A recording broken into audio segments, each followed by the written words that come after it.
ఎవరిని కూడా వ్యక్తిగత దూషణకి దూరంగా ఉండమని నేను అందరినీ కోరుకుంటా ఉన్నాను. నిజంగా యుద్ధం వస్తే మటుకు, గొడవే వస్తే మటుకు అది వెనకాడం, అది మీ అందరికీ తెలుసు. భావంలో ఉన్న తీవ్రత మనకు భాషలో చూపించక్కర్లా.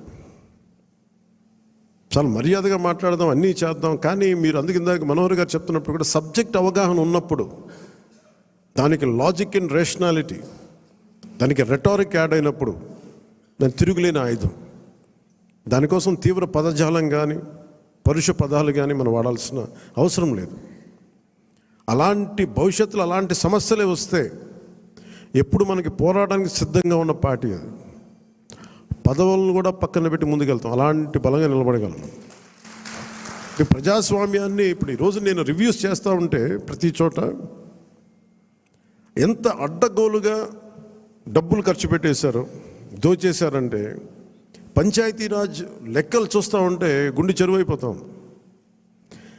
200 కోట్లు కనీసం పే చేయలేని పరిస్థితుల్లో ఒక 40 కోట్లు పే చేస్తే చాలా పెద్ద ప్రాజెక్టులు అయిపోతాయి. ఒకవైపు ఏమో ఆ ఋషికొండ లాంటి ప్యాలెస్కేమో 600 కోట్లు ఖర్చు పెడతారు. అది వాళ్ళ కోసం కట్టుకున్నారా, గెస్ట్ హౌస్లకి, అది వాళ్ళ కథ అది. కానీ ఎప్పుడు ఏది ఖర్చు పెట్టాలి, ఎంత ఖర్చు పెట్టాలి అనే విఘ్నత లేదో వీళ్ళందరికీ అనిపించింది. మన క్యాంప్ ఆఫీస్కి తీసుకెళ్ళి మీరు బడ్జెట్ ఇచ్చి మీరు ఎంతైనా ఖర్చు పెట్టుకోండి, మీ క్యాంప్ ఆఫీస్ రెడీ చేసుకోండి అంటే నేను రూపాయి ఖర్చు పెట్టడం నాకు ఇష్టం లేదు అదనంగా ప్రభుత్వ ఖజానాకి. అది ప్రజల సొమ్ముని మనకి అకారణంగా దాన్ని ఖర్చు పెట్టేయడం కానీ దాన్ని దుర్వినియోగం చేయడం నాకు నచ్చక. అసలు ఏం వద్దు, ఉన్న ఫర్నిచర్ అలాగే ఉంచి ఏం చేయొద్దు. దాన్ని అవసరమైతే నేను చెప్తానులేండి, నేను చెప్తాను. మోస్ట్ ఆఫ్ ద టైం వీళ్ళు నా ఫర్నిచర్ పట్టుకెళ్ళాను. ఉన్న ఫర్నిచర్ సరిపోతే పర్లేదు. రోడ్ల మీద కూర్చొని వచ్చాం, మనం వీధుల్లో కూర్చొని పోరాటాలు చేసాం. కూర్చొని చిన్నపాటి కుర్చీ ఉంటే చాలు, మళ్ళీ దానికి ఇంత సౌకర్యాలు అవసరం లేదు మాకని చెప్పాను. అలాగే ఇది మనందరం కూడా చాలా బాధ్యతగా తీసుకోవాలి. అలాగే మన ఎమ్మెల్యేలకు కానీ మన పోటీ చేయని నియోజకవర్గాల్లో ఉన్న నాయకులందరికీ కానీ పార్టీని పటిష్టం చేయడానికి మీరందరూ మీ నియోజకవర్గాల్లో అందుబాటులో ఉండండి. జనవాణి కార్యక్రమాన్ని మీరు నిర్వహించండి. అలాగే కేంద్ర కార్యాలయానికి కూడా నేను ఒకటే మన అందరికీ హరిప్రసాద్ గారి ద్వారా విన్నవించాను. ప్రతి ఒక్కరు కూడా కేంద్ర కార్యాలయంలో ఒకరోజు మీరు ఉండాలి. అది మీకు తెలియజేస్తాం. ఉంటే ఏమవుతుందని మీరు వచ్చి ఒకళ్ళు ఉన్నప్పుడు ప్రజలకి మనం మరింత చేరువవుతాం, వాళ్ళ కష్ట నష్టాలు తెలుసుకుంటాం. ప్రతి నాయకులకి చంద్రబాబు గారు కానీ మేము కానీ మేము అనుకుంది ఏంటంటే ఎక్కడా కూడా అధికారాన్ని దుర్వినియోగం చేయకండి. మనం గెలిచాం కదా అని చెప్పేసి అధికారుల్ని ఇబ్బంది పెట్టే పదజాలంగానే అవన్నీ వాడకండి. కరెక్షన్ చేయాలంటే ఈ పదాలు వాడకుండా కూడా కరెక్ట్ చేయొచ్చు. అలాగే ఇంకొకటి కీలకమైంది ఏంటంటే మన ఇంట్లో కుటుంబ సభ్యుల్ని దయచేసి ఇలాంటి కార్యక్రమాల్లో దయచేసి మీరు ముఖ్యంగా ప్రభుత్వానికి సంబంధించిన కార్యకలాపాలు దయచేసి మీ రివ్యూ మీటింగ్స్లో వాళ్ళని ముందుకు తీసుకెళ్ళకండి. ఎందుకంటే మనం వారసత్వపు రాజకీయాలు అనేది మన వ్యతిరేకం కాదు, కానీ జనం మీద రుద్దేయకూడదు. సహజంగా ఇంట్లో ఒక్కొక్కరికి కెపాసిటీ బిల్డింగ్, లీడర్షిప్ బిల్డింగ్ కూడా సహజంగా ఎదగనివ్వండి. ఆ అట్మాస్ఫియర్ ఉండాలి అని కోరుకుంటాం, ఇవ్వాలి. కానీ బలవంతంగా ప్రజల మీద రుద్దకండి. అలాగే రౌడీజం చాలామంది మనకి ఈ సందర్భంగా నాకు మన నాయకులందరూ కూడా తెలియజేస్తాను, ముఖ్యంగా కొద్దిమందికి అది మీకు అర్థమవుతుంటుంది నేను ఎవరి గురించి మాట్లాడతాను. రౌడీజం దయచేసి మీరు నమ్మకండి. ముఖ్యంగా మన నాయకులు కొద్దిమంది చెప్తున్నాను, దయచేసి రౌడీజాన్ని నమ్మకండి.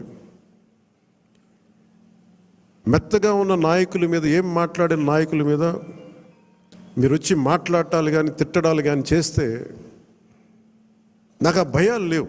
మీరు అది గుర్తుపెట్టుకోండి. వైసీపీ లాంటి ఒక గుండా పార్టీని ఎదుర్కొని వచ్చిన వాడిని మీరు నన్ను బెదిరించగలరా? మీరు ఆలోచించండి.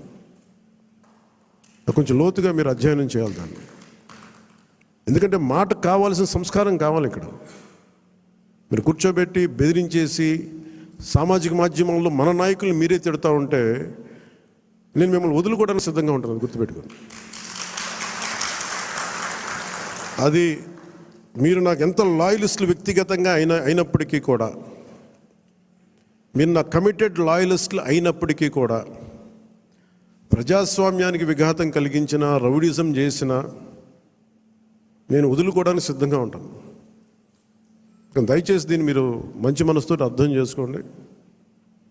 అది నేను మాట్లాడినప్పుడు ఎందుకు చాలా తీవ్రంగా ఉంటుంది, చాలా గట్టిగా మాట్లాడతాను. ఇంకా దయచేసి దీన్ని మీరు లోతుగా తీసుకొని, ముఖ్యంగా మహిళా నాయకురాలను ఎవరన్నా సరే సామాజిక మాధ్యాల్లో కించపరిచిన ఒక మాట అన్నా అజయ్ గారికి కూడా చెప్తా ఉన్నాను ఈ సందర్భంగా, చాలా ఫర్మ్ యాక్షన్ తీసుకోండి సార్.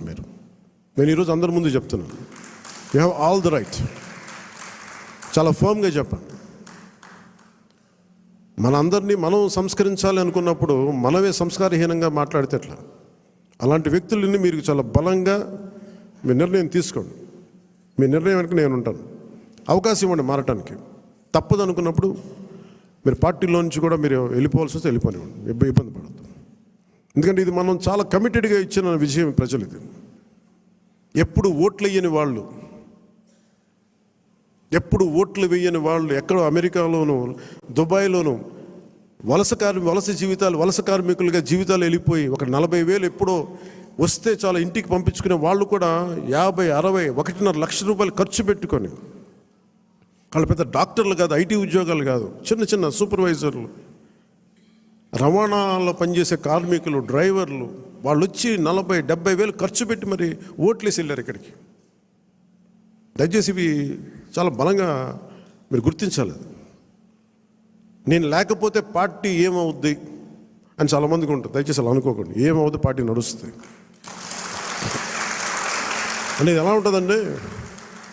ఇప్పుడు జనసేన లేకపోతే భారతదేశ రాజకీయ చరిత్ర ఆగిపోద్దా? పవన్ కళ్యాణ్ లేకపోతే భారతీయ రాజకీయ చరిత్ర ఆగిపోతే ఆంధ్రప్రదేశ్ రాజకీయాలు ఆగిపోతాయి.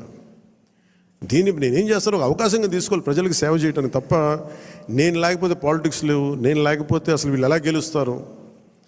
కాలం చాలా చాలా గొప్పది. ఇలా విర్రవీగిన వాళ్ళకి 11 సీట్లతో పరిమితం చేసిన వాళ్ళకే అంతుంటే మరి అలా మనలో ఉండి భయపెట్టేవాళ్ళు కానీ భయభ్రాంతులు చేసేవాళ్ళు, రౌడిజం చేసేవాళ్ళు మీరెంతో కూడా ఆలోచించాం. ఇంకా నేను చాలా తెగించి వచ్చాను. ఒక పార్టీ నేను నడుపుతున్నానంటే చాలా చాలా తెగించుంటే తప్ప ఒక పార్టీని నడపలేను.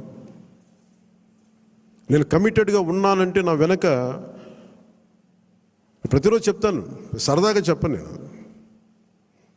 24 గంటలు బతకడానికి నేను ఉంటాను, అంతకుమించి నా దగ్గర భవిష్యత్తు కూడా పెద్ద ఆలోచించాను. నేను అలా అంత బలంగా నేను ఉండబట్టే ఈ రోజున జనసేన ఆంధ్రప్రదేశ్ 5 కోట్ల మంది ప్రజలకి భూతం అవ్వడమే కాకుండా ఎన్డీఏ కూడా బలం అయిపోయింది, మనం గెలిచిన అన్ని సీట్లు.